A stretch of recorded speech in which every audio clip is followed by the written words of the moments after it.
Hey YouTube, in this video we're going to talk about ground zero for your debt. You don't know what that is? Well, stick around and we're going to talk about it. So ground zero, this is a concept that the wife and I came up with back in 2003. Ground zero really means figuring out where your debt is right now.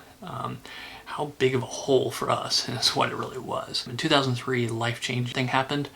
Wife and I had our first child, and we had to determine how much debt we were in and if we were going to be able to continue on with our current lifestyle. A major life decision with the child being born, but we also wanted to bring the wife home and keep her at home and not have to go back to a full-time job. And so we really had to take a look at where we were, how we could change our lifestyle, how we could change our monthly payments, things of that nature. So ground zero is really where we figured out how much debt we had, and we figured out that we were about $70,000 in debt. Full transparency, that was brand new cars that we had bought because we had started great jobs and we were doing great. We had bought a home, we had refinanced the home, and we had gotten into some credit card debt, we had some student loan debt.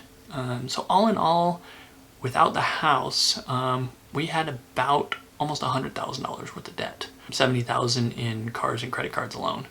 So we really had to take a step back and realize that what we were doing probably wasn't working great and what we could do to change that. And so what we decided was to change our lifestyle, really. So we stopped doing the fun things that 20-year-olds do at the time.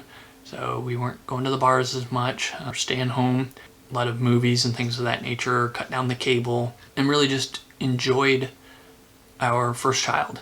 And the wife did actually go back to work. She didn't go back to work full-time though. She actually went back to work at a daycare center because we figured that her working part-time at a daycare center was going to have free daycare, and so we didn't have that expense that we would have had if she went back to work. And with that free daycare, instead of working full-time back at her previous job and then paying for it, we were able to keep her home more, and she was able to see her child more because she was actually working at the daycare and everything. So we did that for multiple years, got our feet back under us, got some things paid off, restructured some of our life, and then my job took off and my career took off, and it really propelled us. And she's been able to change careers multiple times because of that. So for you today, what I want to talk about is how you can define your ground zero. One thing that we found that really changed our mindset and why we went down this road was Dave Ramsey. Now I know everyone stouts him as kind of the godfather of figuring out personal finance, but Dave Ramsey really changed our style, it changed our mindset as to where we were in debt, and taking a good snapshot of how we were paying for things in the future, but enjoying them now. And that was kind of the wrong mindset for us at the time. So we needed to change that mindset. Another one was Robert Kiyosaki's Rich Dad Poor Dad. So if you haven't found those two people by now, please go search them out. There's some links below. But yeah, definitely go check those out. Frugal Way, library. Definitely, you should be reading books from the library. I know a lot of you probably don't like the library anymore. You're sick of it after high school, college, and everything. But you really need to be going to the library, educate yourself, continue learning. If you're going to take this personal finance seriously and you're going to get ahead in life, you got to educate yourself. Another thing is tracking. So the biggest thing for us was to start tracking our net worth, start tracking our debt, start tracking our income, and start looking at these things month over month, year over year. Now personally, the one I've been using is mint.com. Been using it now for 13 years. Actually, every year we go over and we look at it year over year, month over month, and I probably overanalyze it, but it's a great tool. The biggest thing I like in there is the net worth. So it tracks your net worth over time, and you can go in and you can really search in and see how your net worth has changed over time, month over month, year over year. I've also heard that Personal Capital can do the same thing, really similar to Mint. What you do on both of these is you link your accounts, so your credit card accounts, your bank accounts, things like that.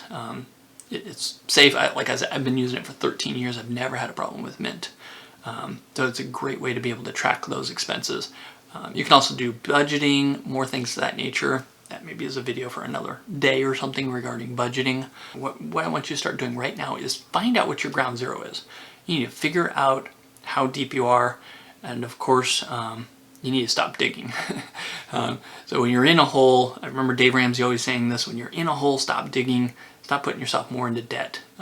Start figuring out how you can start paying for cash, or at least paying off what you purchased this month. You know, use the money this month for this month's.